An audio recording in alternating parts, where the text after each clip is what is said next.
Assalamualaikum Kang Mas. Saya Najib dari Malaysia. Ingin bertanya apakah yang dimaksudkan apabila telah makrifat bergegaslah kembali kepada syariat.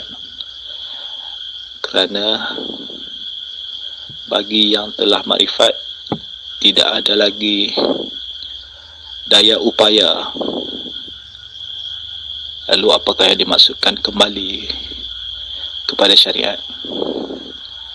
Terima kasih Kang Mas. Assalamualaikum. Waalaikumsalam warahmatullahi wabarakatuh. Alhamdulillahi rabbil alamin. Ashhadu an la ilaha illallah wa ashhadu anna Muhammadur Rasulullah. Allahumma salli ala sayyidina Muhammad wa ala ali sayyidina Muhammad. Rabbi shrah li sadri wa yassir li amri wahlul 'uqdatam min lisani yafqahu qawli. Amin.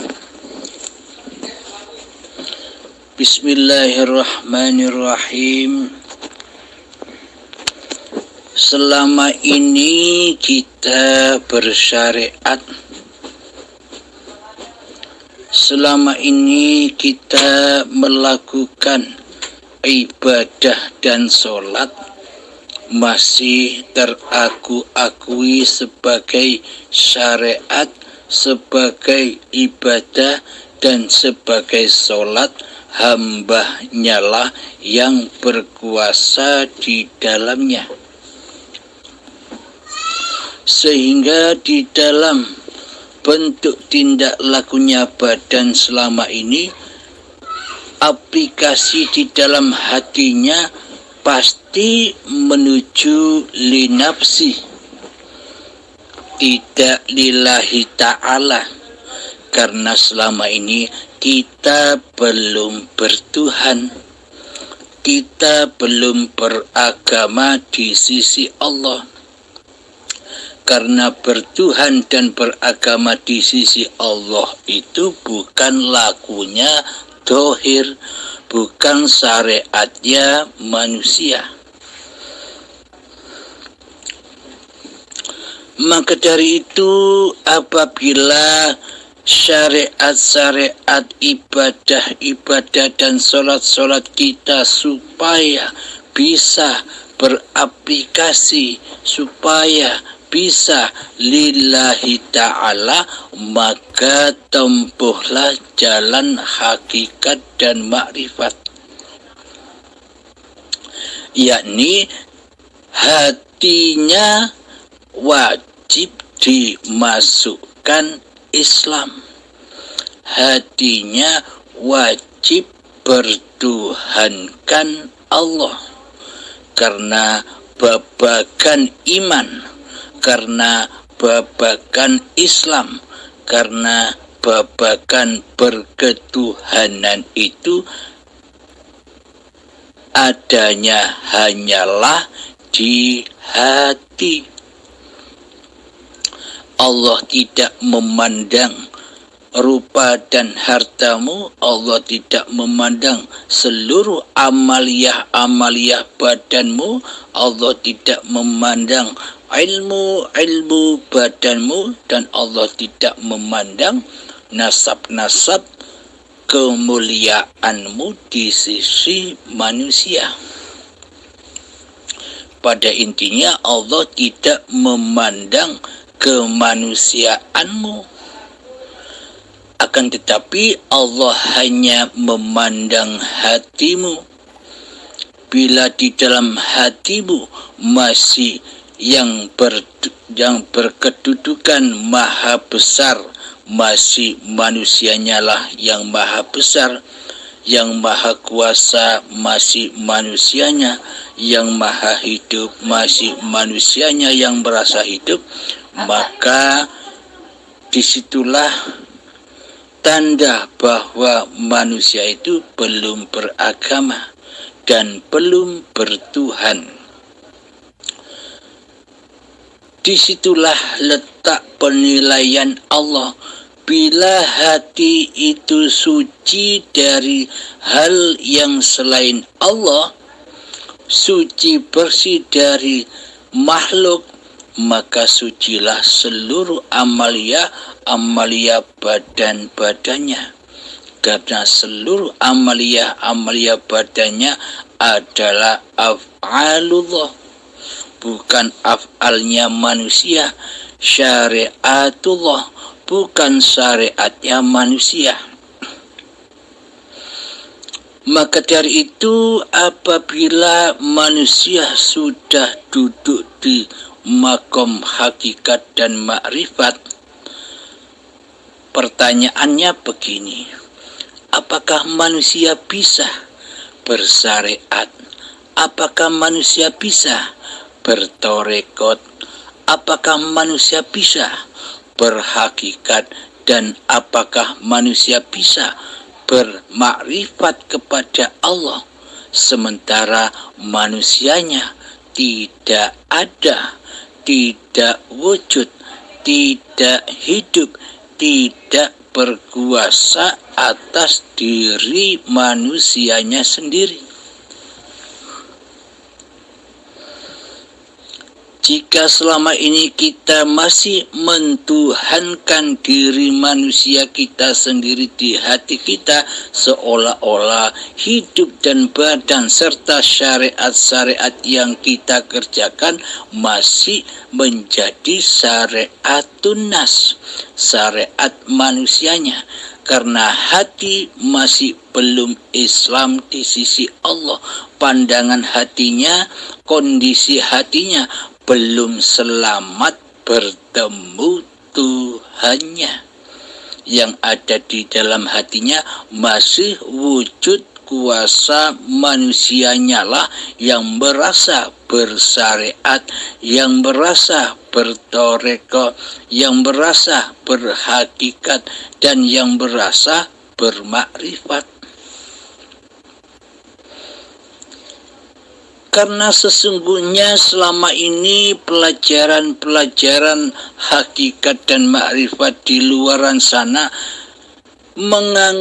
mengira manusianya lah yang bisa berhakikat, mengira, menuduh bahwa manusianya lah yang bisa bermakrifat. Bila tanpa hidup, bila tanpa uripe Allah, apakah ada syariat? Apakah ada torekoh? Apakah ada hakikat? Dan apakah ada makrifat? Berarti sesungguhnya, berarti hakikatnya yang bersyariat, yang bertoreko, yang berhakikat, dan yang bermakrifat kan bukan makhluk, kan bukan manusia. Bila tak ada hidup, apakah manusia ada? Bila tak ada hidup, apakah manusia bisa tercipta? Bila tak ada hidup, apakah manusia bisa diperjalankan? Jika tak ada hidup, apakah manusia bisa bergerak? Nah, ternyata syariat itu adalah syariatullah. Ternyata torekoh itu adalah torekotullah. Ternyata hakikat itu hakikatullah. Ternyata makrifat itu makrifatullah. Jadi syariat, toreko, hakikat, dan makrifat itu ya Allah sendiri, ya hidup itu sendiri. Jadi bagaimanakah bila manusia yang sudah mencapai makom hakikat dan makrifat? Berarti manusianya kan sudah kembali kepada ketiadaannya. Manusia sudah kembali kepada kegoibannya. manusia kembali kepada yang tak bisa disebut, yaitu laisa kamislihi syai'un, yang ada hanyalah Allah, penguasa di dalam syariat, thariqah, hakikat dan makrifat. Bukan manusianya yang bisa bersyariat, bukan manusianya yang bisa berthariqah, bukan manusianya yang bisa berhakikat, dan bukan manusianya yang bisa bermakrifat kecuali Allah. Nah, bagaimana mungkin bila manusia yang sudah bermakrifat kepada diri manusianya yang tak ada, yang tak wujud, yang tak hidup, yang tak berkuasa bisa bersyariat? Jika manusia sudah bermakrifat kepada diri manusianya, maka yang muncul, maka yang ada hanyalah makrifat atau hakikatnya Allah sendiri yang ada. Setelah manusia berkedudukan di dalam hakikatnya, apakah manusia bisa bersyariat lagi? Tentunya manusianya sudah meninggalkan seluruh syariat-syariat manusianya yang dikerjakannya selama ini. Yang dimaksud manusia sudah meninggalkan syariat-syariat yang dilakukannya selama ini bukan meninggalkan syariat-syariatnya agama Islam, akan tetapi badan-badannya tetap bersyariat seperti biasanya, akan tetapi dalam kondisi hati manusia sudah meninggalkan pengakuan bahwa dirinya lah yang sholat, bahwa dirinya lah yang ibadah, bahwa dirinya lah yang hidup, bahwa dirinya lah yang bisa bekerja, bahwa dirinya lah yang bisa memasak dan sebagainya.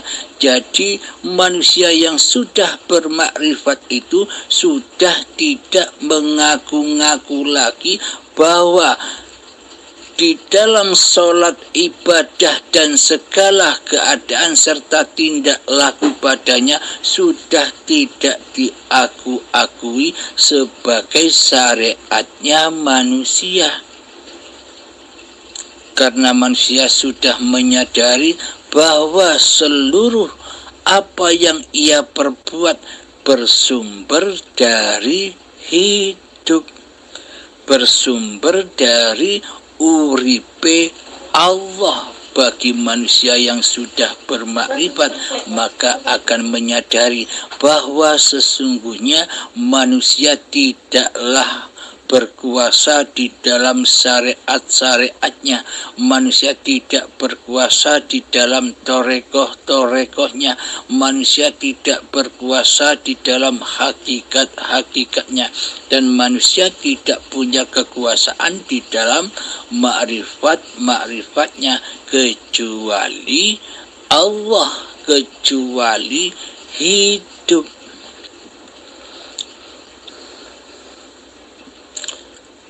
Jadi yang dirubah hanyalah kondisi hatinya yang dulunya linafsi, milikku hamba, sholatku hamba, ibadahku hamba, kerjaku hamba, memasak di dapurku hamba, dan sebagainya. Maka setelah bermakrifat kepada diri manusianya, maka manusianya sudah tak ngaku-ngaku lagi dialah sebagai penguasanya, akan tetapi Allah lah yang berkuasa atas hamba-hambanya, yang bersyariat juga syariatullah, yang sholat, yang menyolatkan ya Allah, yang mengafalkan di dalam sholat ya hayatullah, yang mengibadahkan ya Allah, Inna salati wa nusuki wa mahyaya wa mamati lillahi rabbil alamin. Sesungguhnya salatku dan sesungguhnya ibadah-ibadahku serta hidup dan matiku hanyalah lillahi ta'ala, miliknya Allah, bukan milik manusianya. Bila manusia masih merajai, menguasai di dalam singgasana hatinya bahwa dialah sang penguasa di dalam sholatnya, bahwa dialah sang penguasa di seluruh ibadahnya, maka pasti kembali roji'unya hati kepada linafsi. Jadi selama hati berpraktek linafsi, baik kelihatannya sholat dan ibadah, tentunya di sisi Allah itu bukan ibadah. Akan tetapi di sisi Allah itulah nyatanya dosa, itulah nyatanya kemaksiatan, itulah nyatanya kekejian dan kemungkaran di sisi Allah. Meskipun kelihatannya ia bisa sholat, ia bisa ibadah, karena di dalam hatinya selama ini ia mensekutukan Allah dengan diri manusianya. Ia mensekutukan hayatullah dengan hayat manusianya. Inilah yang dimaksud persekutuan-persekutuan itu. Jadi kelihatannya, meskipun kelihatannya ibadah dan sholat, namun sejatinya maksiat. Karena yang jadi Tuhan masih diri manusianya di hatinya. Maka ketika manusia itu sudah menyadari, sudah makrifat kepada diri manusianya yang tak ada, yang tak hidup, yang gaib, maka nyatalah bahwa yang berkuasa atas badan ini adalah hayatullah, uripku Allah. Jadi yang ngaku Allah ya Allah. Bagaimana mungkin manusia bisa ngaku-ngaku sebagai Allah sementara manusia tidak ada di hatinya, yang ada hanya Allah. Jadi ketika kita sudah memahami hal yang demikian, maka simpanlah rapat-rapat pemahaman itu di dalam hati kita. Jangan sampai manusia lain tahu. Jangankan manusia lain, jangan sampai diri kita tahu. Jika diri kita tahu, maka diri kita atau hawa nafsu akan berkuasa lagi melebihi kuasanya Tuhannya di hatinya. Alhamdulillahirabbil alamin. Pada intinya ketika manusia sudah bermakrifat kepada diri sejati manusianya, maka tetap di dalam syariat-syariat yang berlaku sebelumnya. Akan tetapi yang berubah, yang diubah adalah kondisi hatinya. Dulu yang diingat di dalam sholatnya dunia, nyembah dunia, kini di dalam sholatnya sudah mengabdi kepada Allah, yakni selalu ingat Allah, bahwa yang memaha besarkan Allah di dalam takbiratul ihram itu ya Allah, itu ya hidup. Apabila tak ada hidup, apabila tak ada Allah, apakah manusia bisa berkalam Allahu Akbar? Siapa yang memaha besarkan Allah itu? Manusianyakah atau Allah sendiri? Bagaimana mungkin manusia bisa memaha besarkan Allah sementara manusianya mati, tak bisa berkata-kata. Jadi sesungguhnya yang memahabesarkan Allah di dalam sholat itu ya Allah sendiri, ya hidup itu sendiri. Jadi yang dirubah hanyalah kondisi hati. Kondisi hati yang seperti inilah yang dirasakan oleh para nabi, para rasul dan kanjeng Nabi Muhammad serta para aulia Allah. Hati yang selalu mentauhidkan Allah di hatinya ketimbang mentauhidkan diri manusianya sendiri di hatinya. Hati selalu mengesahkan Allah di hatinya daripada mengesahkan diri manusianya di hatinya, seperti selama ini praktek yang kita lakukan. Maka dari itu buktinya di dalam syariatullah yang dibawa oleh kanjeng Nabi Muhammad SAW diperintah diawali dengan niat, yang mana di dalam niat itu di akhir kalimat diperintah rojiun, kembali kepada lillahi ta'ala.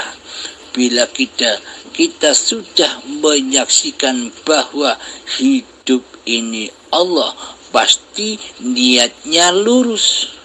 Namun bila kita belum mengenal Allah, pasti niatnya di seluruh sholat dan ibadahnya pasti tersesat. Tersesat menyembah yang fana daripada menyembah dan mengabdi kepada yang baqo. Yakni hati merasa diri manusianya lah yang bisa sholat dan ibadah. Inilah amalan yang hancur. Inilah amalan yang fana. Bagaimanakah agar amalan-amalan kita selama ini bisa menjadi amal soleh? Maka jangan merasa beramal, jangan merasa bisa sholat, jangan merasa bisa beribadah, jangan merasa bisa bekerja, jangan merasa bisa masak di dapur tanpa Allah. Jadi yang melakukan seluruh syariat-syariatnya manusia adalah hidup itu sendiri.